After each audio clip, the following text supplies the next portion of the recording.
Hello friends, welcome to my channel Sahu science classes. तो friends, आज की video class 12th UP board वालों के लिए बहुत ही ज़्यादा इंपॉर्टेंट होने वाली है, क्योंकि आज की वीडियो में हम देखेंगे मोस्ट इंपॉर्टेंट बहुविकल्पीय प्रश्न देखने वाले हैं, जो कि आपके एग्जाम के पॉइंट ऑफ व्यू से बहुत ज़्यादा इंपॉर्टेंट है। और अगर आपने अब तक हिंदी की तैयारी कैसे करें वो वाली वीडियो नहीं देखी है तो उसको ज़रूर देख लीजिएगा। उसमें मैंने आपको स्ट्रैटेजी बताई है कि आप कैसे तैयारी कर सकते हैं। इस वीडियो को एंड तक देखिएगा।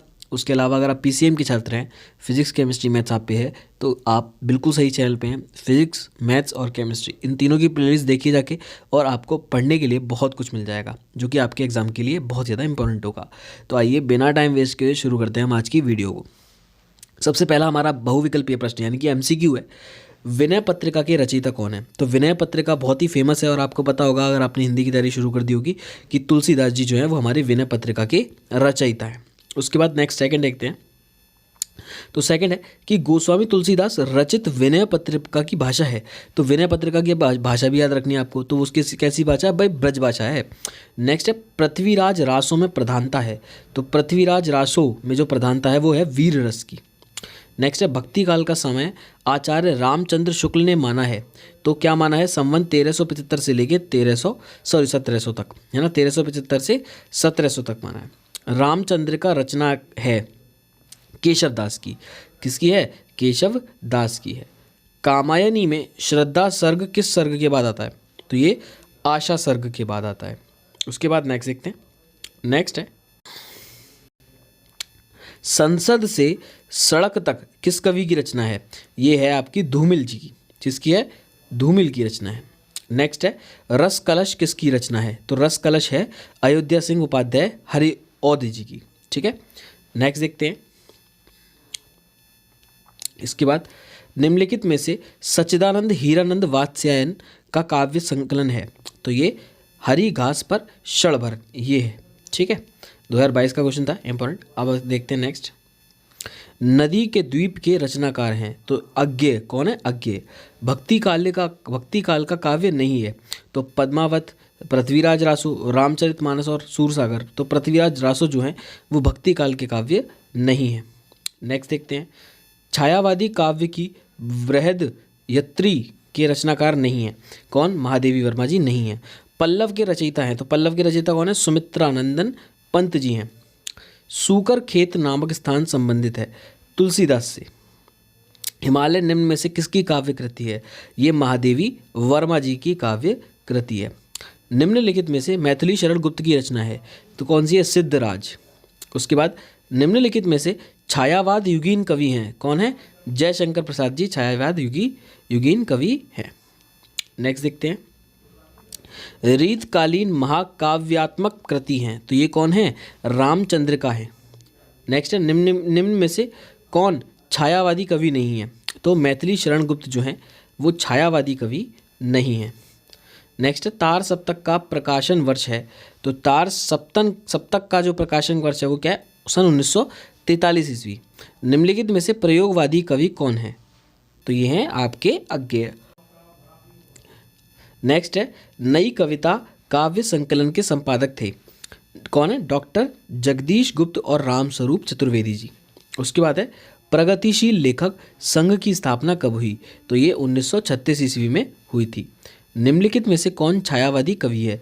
तो सूर्यकांत त्रिपाठी निराला। जी हाँ, मोस्ट इंपॉर्टेंट है, सूर्यकांत त्रिपाठी निराला जी हैं। इसके बाद है प्रकृति के सुकुमार कवि कहलाते हैं। कौन? सुमित्रानंदन पंत जी कहलाते हैं। भारतेंदु युग की रचना है। तो भारतेंदु युग की रचना क्या है? प्रेम माधुरी। उसके बाद है कामायनी किस युग की रचना है? तो कामायनी बहुत फेमस है, आपको पता होगा, और छायावादी युग की रचना है। देखिए 2019 और 20 में आया क्वेश्चन। रीतिकाल की प्रमुख विशेषता है मुक्तक काव्य रचना।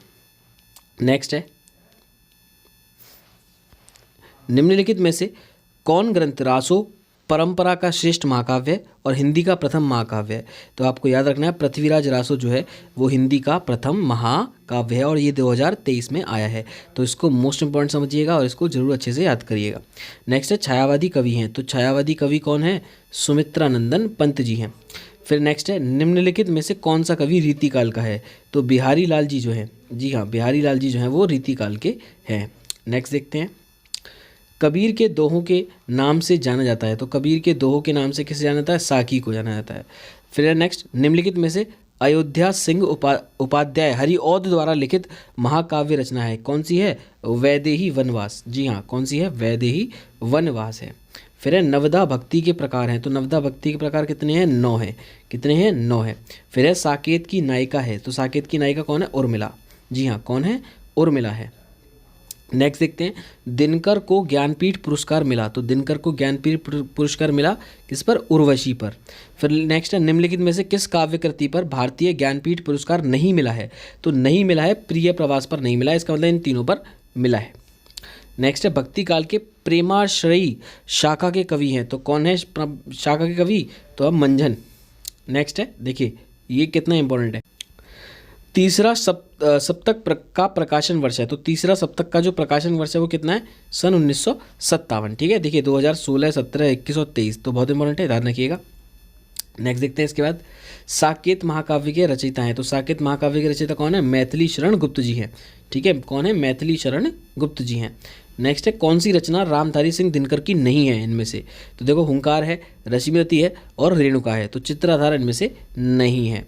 नेक्स्ट देखते हैं, देखिए ये बहुत ज़्यादा इंपॉर्टेंट है, मैं जो बताने वाला हूँ, तो ध्यान से समझिए, समझते जाइएगा इनको। दिनकर को ज्ञानपीठ पुरस्कार मिला किस पर? उर्वशी पर मिला। फिर निम्नलिखित में से काव्य कृति पर भारतीय ज्ञानपीठ पुरस्कार नहीं मिला है, तो प्रिय प्रवास पर। ठीक है, ये हम कर चुके हैं। ठीक है, हम नेक्स्ट करते हैं इसके बाद, तीसरा सप्तक ही कर चुके हैं। साकेत महाकाव्य के रचयिता हैं, तो साकेत महाकाव्य के रचयिता कौन है? मैथिली शरण गुप्त जी हैं। फिर ठीक है, ये वाले भी हो चुका है। उसके बाद वीर गाथा काल से देखते हैं, तो वीर गाथा काल के कवि हैं चंदबर दाई। कौन है? चंदबर दाई हैं। नेक्स्ट है, मैथिली शरण गुप्त की काव्य कृति है, तो कौन सी है काव्य कृति? सिद्धराज। जी हाँ, कौन सी है? सिद्धराज है। नेक्स्ट है, देखिए 2022 में आई, अनामिका के रचनाकार हैं, अनामिका के रचनाकार कौन है? निराला जी। कौन है? निराला जी हैं। फिर निम्नलिखित में से कौन सा ग्रंथ भक्ति काल का है? 2022 का क्वेश्चन है, तो ये विनय पत्रिका। कौन है? विनय पत्रिका की बात हो रही है, तो विनय पत्रिका ग्रंथ भक्ति काल का है। नेक्स्ट देखते हैं 2022 का एक और, हिंदी साहित्य का इतिहास लिखने वाले सर्वप्रथम विद्वान है, तो कौन है? गारसा दा तासी। ठीक है, इनका नाम ही देखो अजीब सा है, याद हो जाएगा। मलिक मोहम्मद जायसी को किस धारा का कवि माना गया है? तो जो मलिक मोहम्मद जायसी हैं उनको सूफी काव्य धारा का कवि माना गया है। किसका? सूफी काव्य धारा का कवि माना गया है। फिर नेक्स्ट है, नौका विहार कविता किस कृति से अवतरित है? तो नौका विहार जो कविता है वो गुंजन से अवतरित है। किससे? गुंजन से अवतरित है। नेक्स्ट है, दूसरा सप्तक के कवि है, तो दूसरा सप्तक के कवि कौन है? भवानी प्रसाद मिश्र हैं। कौन है? भवानी प्रसाद मिश्र हैं। छायावाद युग का समय कब से कब तक माना जाता है? 1919 से 1938 तक माना जाता है। झरना के रचयिता हैं, तो झरना के रचयिता कौन है? जयशंकर प्रसाद जी हैं। ठीक है, अब देखिए नेक्स्ट क्वेश्चन 2023 का है, क्या है कि प्रिय प्रवास महाकाव्य के रचयिता हैं, अभी हमने देखा था प्रिय प्रवास के बारे में, अयोध्या सिंह उपाध्याय हरिऔध जी हैं। हिंदी साहित्य में किस काल को श्रृंगार काल कहा जाता है?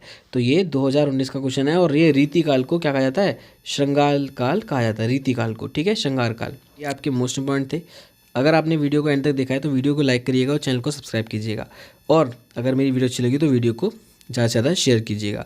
मिलते हैं ऐसी ही बहुत इंपॉर्टेंट नेक्स्ट वीडियो में, तब तक के लिए गुड बाय गाइस।